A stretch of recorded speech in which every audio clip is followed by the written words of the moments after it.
பக்கத்துல இருக்க சிதம்பரம் கோயிலுக்கு பக்கத்துல இருக்க பாசுபதீஸ்வரர் கோயில் பல விதங்கள்ல முக்கியத்துவம் வாய்ந்ததுன்னு பார்த்தோம். அதாவது அண்ணாமலை பல்கலைக்கழகத்துல இருக்கிறதுனால ஒண்ணு. ரெண்டாவது அது 7ஆம் நூற்றாண்டுல இருந்துச்சு. அப்போ அந்த கட்டுமான கலை எல்லாம் பார்க்க முடியுது. 14ஆம் நூற்றாண்டுல தெலுங்கர் ஆட்சி போதும் அதை மறுபடியும் புனருத்தாரணம் குளத்துல இருந்து சிலை எல்லாம் எடுத்து சரி பண்ணாங்க. அப்புறம் 20ஆம் நூற்றாண்டுல அண்ணாமலை செட்டியாருக்கு முக்கியத்துவம் கொடுத்தாங்கன்னு வரலாற்று ரீதியா பார்த்தோம்.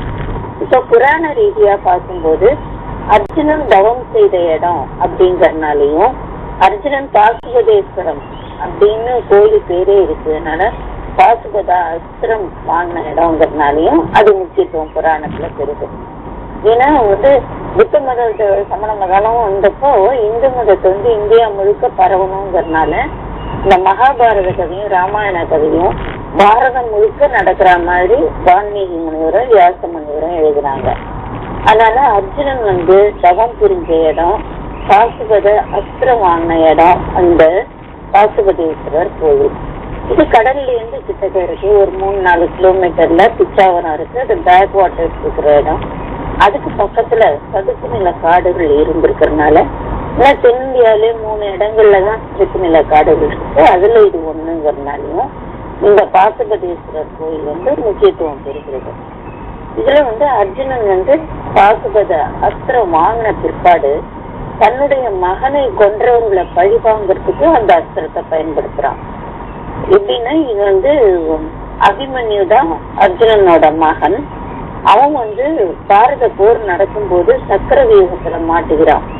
அத இந்த ஜெயத்ரதன்றவன் அவன் மத்தவங்க உள்ள நுழைய முடியாத மாதிரி தடுத்து எல்லாரும் கூடி அபிமன்யுவை கொல்றாங்க. அது தெரிஞ்சோன்னா அர்ஜுனன் நாளைக்கு பொழுது சாயறதுக்குள்ள நான் அந்த ஜெயத்ரதனை கொல்லுவேன் அப்படின்னு சபதம் போடுறான். கிருஷ்ணர் சொல்றாரு அவசரப்பட்ட, ஏன்னா ஜெயத்ரதனோட தலை கீழே விழுந்தா யாரு தலையை கீழே போட்டாங்களோ அவங்களோட தலை வெடிச்சிரும்ட்டு ஒரு வரம் வாங்கியிருக்கான்.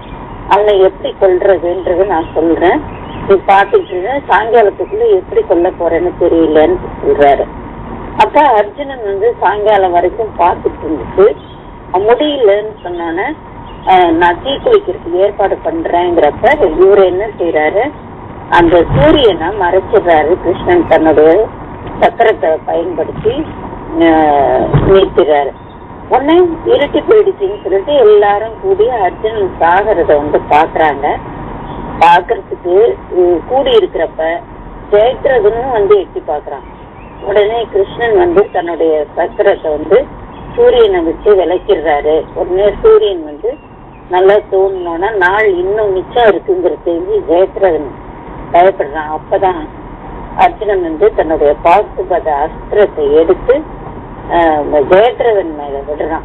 விடும்போது கிருஷ்ணர் சொல்றாரு, அவனோட தலைய கீழே விழாம அவங்க அப்பா பக்கத்துல இருக்க காட்டுல தவம் புரிஞ்சிட்டு இருக்கிறாரு. ஏன்னா அபிமன்யுவை கொலை பண்ணாக்கா அர்ஜுனன் விடமாட்டான் அப்படின்ட்டு தவம் பண்ணிட்டு இருக்காரு. அவரோட கையில போய் இந்த தலை விழறா மாதிரி நீ அஸ்திரத்தை உபயோகப்படுத்து அப்படிங்கிறாரு கிருஷ்ணர்.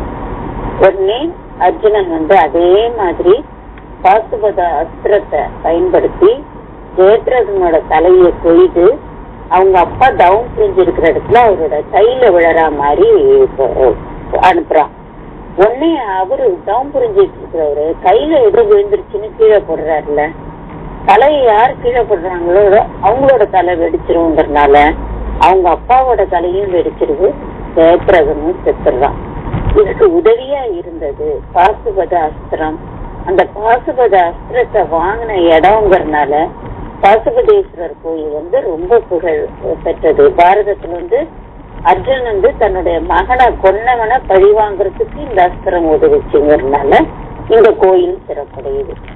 இந்த கோயில் வரலாற்று ரீதியாகவும் முகமதியரோட களப்பிரரோட இதெல்லாம் அழிவு நிலையில இருந்ததை தெலுங்கர்கள் விஜயநகர சாம்ராஜ்யம் மீட்டெடுத்தது.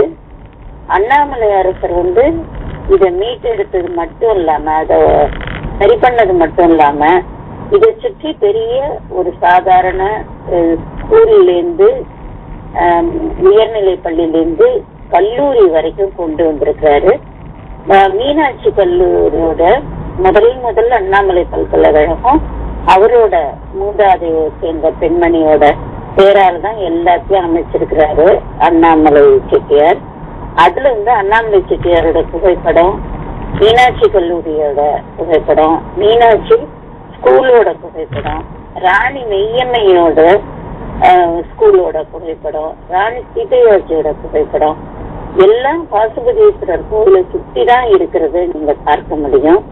இதுல வந்து இவரு அண்ணாமலை செட்டியாரோட புகைப்படம் இதுவும் அண்ணாமலை பல்கலைக்கழகத்திலே இருக்கு.